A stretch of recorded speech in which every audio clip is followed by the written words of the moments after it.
godhe maaliif dallante waan beeki natti mufatte riba rafuu anoo cinqame halkaniif guyyaani boqonnaan dhabeeke ainsi eegaan abdiin kutuu si maleen fedhu amma dhumaattu koottu koottu koottu koottu koottu anaaf jedhi koottu si malee jireenyaa dacheen naami jooytu koottu maaloo koottu as koottu koottu koottu anaaf jedhi koottu si malee jireenyaa dacheen naami jooytu.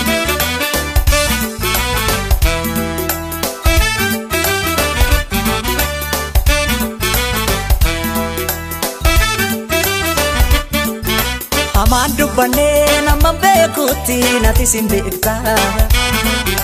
otoo naan galiin otoo ani beekin maaliif dallantaa ammas sileegaa ennufta jedhee nala ilaala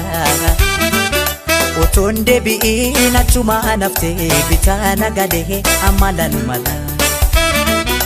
Amaan dubbannee nama beekuutti nati sin beekta otoo naan galiin otoo ani beekin maaliif dallantaa ammas sileegaa ennufta jedhee nala ilaala otoon deebi'iin achumaa naftee bitaa nagalee amma lalmala. Nagateen deemiin narraa fagaatte otoo ani beekin natti mufatte anfiran qabuun ni beekta ture eenyutan obsa anoo si malee koottu maaloo koottu maaloo koottu koottu koottu anaaf jedhi koottu si malee jireenyaa dacheen naami jooytu koottu maaloo koottu as koottu koottu koottu anaaf jedhi koottu si malee jireenyaa dacheen naami jooytu.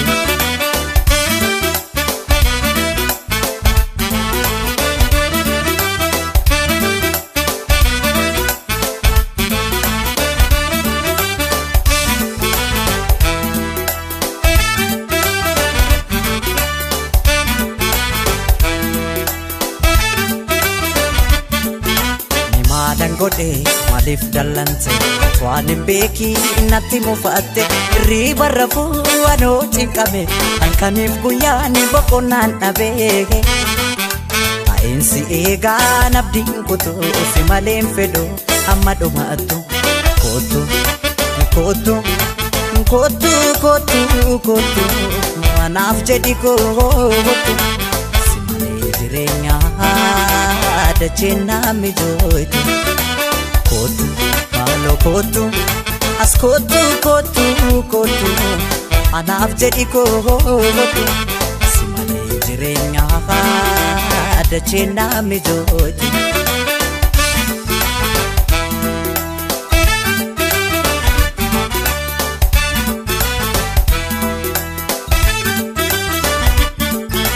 Otoo na beektu ati si dhabee jiru nakkanaan taane anumaan beeku maan argine deemu kee malee jaalala dhiibuun bargaarii miti maqaa fuulduru deemte jedhee nagante jedhee hormatoo deessuun annatti hin tolu. Otoo na beektu ati si dhabee jiru nakkanaan taane anumaan beeku maan argine deemu kee malee jaalala dhiibuun bargaarii miti maqaa fuulduru deemte jedhee wallolle jedhee hormatoo deessuun annatti hin tolu. Nagateen deemiin narraa fagaatte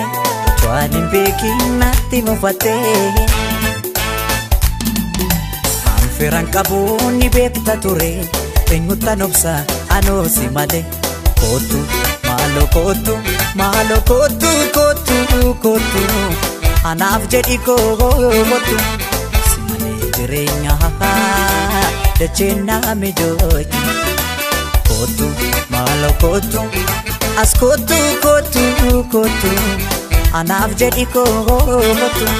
si malee jireenyaa kaa duniyaan naan taatu